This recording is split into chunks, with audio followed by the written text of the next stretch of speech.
Vivencias en el Pico Duarte. Como decíamos anteriormente, en el Pico no solamente está la parte ecológica, lo de la biodiversidad. Muchos van por la parte de protección del medio ambiente, disfrutar de la naturaleza, pero otros van con un enfoque espiritual, como una trayectoria de peregrinación. Y en muchas escuelas, sobre todo el sector privado, ojalá que esto se haga también en el sector público, llevan a jóvenes y vienen transformados. Una autoridad de la Iglesia Católica, el padre Manuel Mas está aquí con nosotros, y una autoridad de medio ambiente, Carlos Batista, viceministro de Áreas Protegidas, también para hablar del Pico Duarte. Gracias por estar aquí. A ustedes. Padre, su relación con el Pico Duarte, comenzando. La primera vez que subí fue en 1976, cuando todavía había muchos puercos y marrones. Subí gracias a un padre jesuita inolvidable, Juan Manuel Montalvo Arseno Mocano, Wow. y una experiencia única. ¿Y usted fue solo o con estudiantes? Era un grupo de jóvenes jesuitas, vivíamos en el ensueño y él nos llevó. Sí. ¿Y fueron como una actividad espiritual, peregrinación, deportiva, recreación o de todo un poco? De todo un poco, sí. Ahí hubo de todo. O sea, tuvimos una misa muy bonita en el Pico, en medio de un aguacero. Allá arriba. Allá arriba, en el Pico, lloviendo. Ahí tuvimos nuestra Eucaristía y tuvimos momentos muy lindos, momentos inolvidables. Por ejemplo, el cielo en el Bao también se ve muy, muy lindo, y lugares que yo jamás hubiera soñado. Por ejemplo, hay el paso del Cuco, que uno cruza como a 100 metros, 200, no sé cuánto, y un paso muy difícil, muy peligroso, que hay un cañón, creo que es el Bao, que hace ese cañón. Es el Bao, ¿verdad? Sí. Bueno, sobrecogedor, todo el que va en mulo, yo iba a pie, se baja por si acaso. Yo creo que en mulo es más difícil. Sí, definitivamente. ¿Y cuántas veces usted ha subido? Yo subí al Pico 12 veces, y la vez que me fue peor fue la primera, en el 76. Y siempre subí por mis propios pies, gracias a Dios. Y la única vez que me bajaron en mulo fue esa, porque me caí bajando la Guácara. Pero subí al Pico a pie y me bajaron en mulo. ¿Recuerda alguna vivencia especial? ¿Algo que le llegara, un momento como sublime? Dos momentos sublimes. Había un montero que subió con nosotros, se llama Parilo, creo que vive todavía. Mató una puerca cimarrona enorme, de la que comimos como 40, 50 gente, con un lenguemime, un puñal impresionante, y los perros de Parilo que se sentaban como una escuelita, y él le hablaba a los perros, y un viejito que subió con nosotros, que ya murió, de Matagrande, que se llamaba Momón, que yo me decía, ¿para qué trajeron a este viejo? Y al tercer día se metió una niebla en la pelona que teníamos que hablar para no perdernos. Y Momón iba adelante y decía, es por aquí, es por aquí. Él guiaba, aunque no veía. Dijo, yo fui el que hice esta trocha. Mire, entrevista a este hombre también. Sí, ¿no? Sí. Y en tu caso, Cao, ¿cuántas veces has subido? No, la cuenta definitivamente la perdí, y lo que sí he tenido el privilegio, bueno, soy un amante del senderismo ya hace bastantes años. Dicen que eres de los pocos que conoces prácticamente todo el sistema nacional de áreas protegidas por diferentes actividades en las que has estado envuelto. Particularmente a título personal, en un momento emprendí esa... Mucho antes de llegar al ministerio. Sí. Y lo tengo como pasión. Entonces, bueno, conozco parte del staff de producción suya. Tengo una gran amistad con un miembro de su equipo. Micaíl, claro. Tenemos un compromiso de subir. Yo no creo que al Pico, pero por lo menos ahí donde está Esteban, sí. Esteban Polanco, ahí en Bonao. Un paraíso esa zona. Sí. Bueno, es parte de la nueva área protegida del Parque Nacional Hoyo del Pino, que es contiguo al cinturón de protección de Valle Nuevo. Y tengo el privilegio también de haber hecho las 4 rutas que comunican con el Pico, o sea, la Ciénaga, Mata Grande, Sabaneta y Los Fríos. Hay otra que es por Constanza, pero conecta a Los Fríos y sube por Sabana Andrés. Son como 5. Sí, más o menos 5 rutas. Las conozco todas, todas tienen su particularidad. Todas tienen... ¿Cuál es la más difícil? Sabaneta. Sabaneta es la más distante.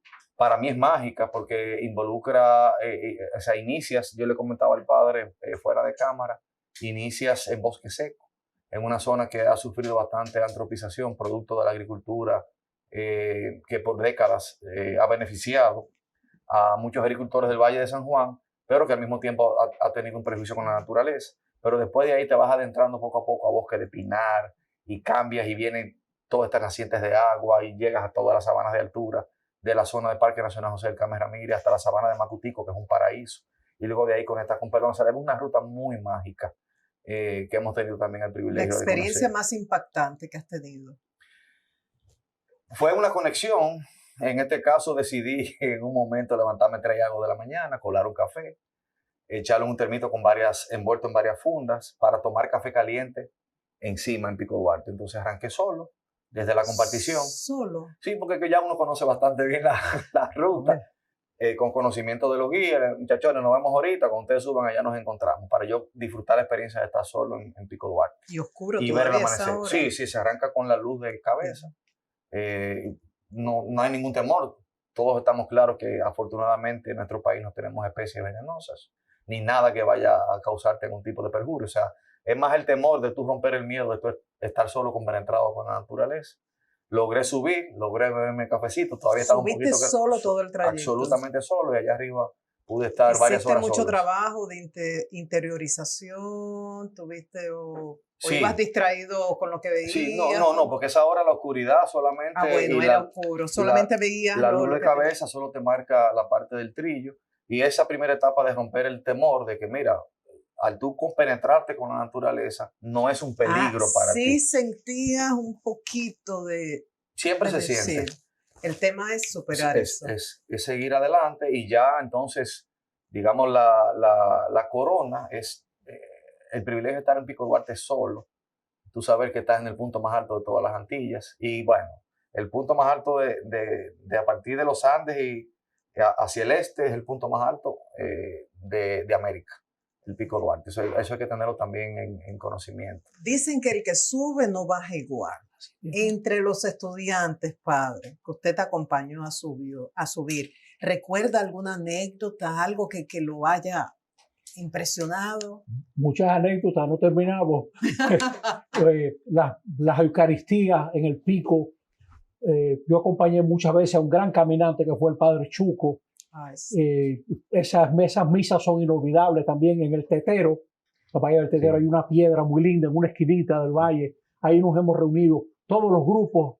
Todo el que quiere va a una misa abierta, una gran camaradería. Y también la calidad humana de los caminantes, caminantes como Cueli de la Salle, el hermano Raúl de la Salle de Santiago, la gente de Camping Tour, así. Bueno, estoy haciendo propaganda, pero gente... No, lo puede hacer, lo puede hacer. Gente, he conocido excursionistas de gran calidad humana, pero una anécdota bonita. En una excursión había un muchacho y una muchacha que siempre caminaban juntos, y ella se quejó el segundo día, dijo, ¡ay, qué duro el camino!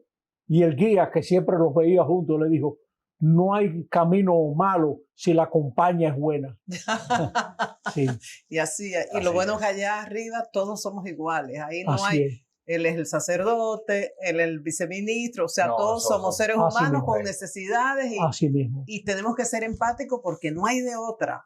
Sí, sale la esencia del ser humano siempre. Y es muy lindo eso, no tenemos caretas, ni carreras, nada. El Pico Duarte es un gran educador. Eso, ojalá se promuevan, como usted dijo, no es fácil, ¿sabe? Porque eso tiene un costo y hay que asesorarse muy bien. Hoy en día, gracias a Dios, hay mucha gente excelente para asesorar, para organizar, porque no es creerse que es fácil. No es fácil, es muy exigente, pero vale la pena. Sí, de por sí todas las rutas del Pico son extremas, están catalogadas como extremas, entonces se necesita la preparación mínima para poderlo.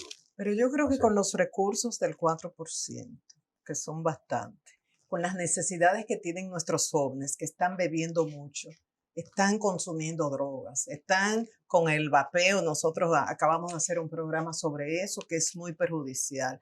La depresión, todos estos trastornos mentales, emocionales que nos dejó la pandemia.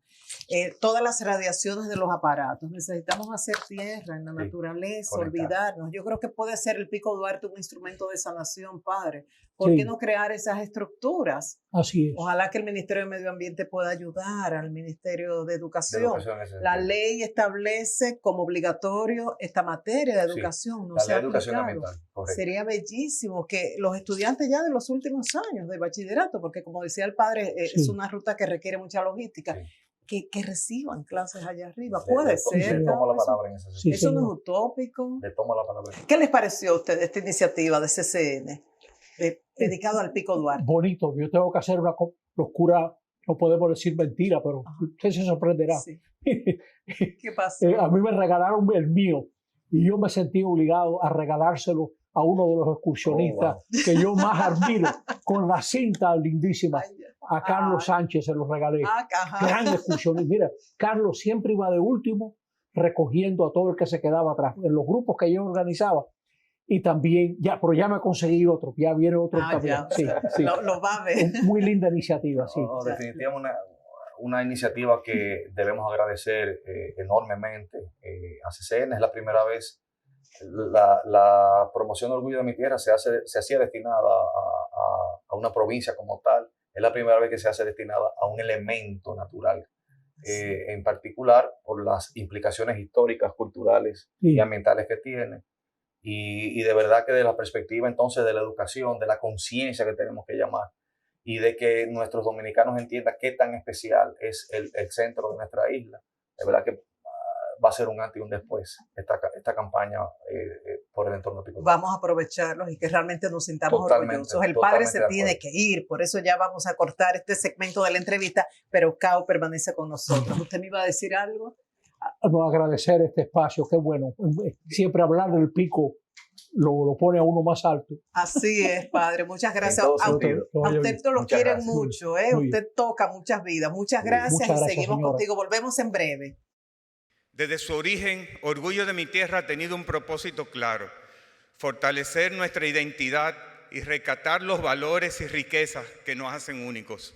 Y en esta ocasión decidimos enfocarnos en un solo punto estratégico que nos conecta con la historia, la naturaleza y la resiliencia humana: el Pico Duarte. Quien sube no baja siendo la misma persona. Fue una de esas frases que se repetían constantemente mientras el equipo trabajaba por más de 2 años en este proyecto. En cada recorrido hemos encontrado historias de héroes anónimos que transforman su entorno sin buscar reconocimiento. Son los guías, los agricultores, los guardaparques, los educadores y los artesanos que con su trabajo sostienen el alma de estos territorios. Ellos nos mueven y a ellos les dedicamos esta entrega y le agradecemos el trabajo que realizan.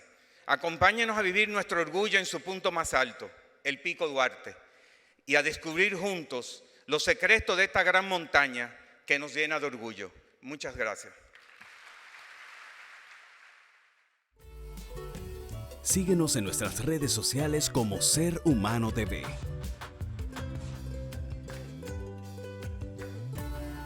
Ya regresamos.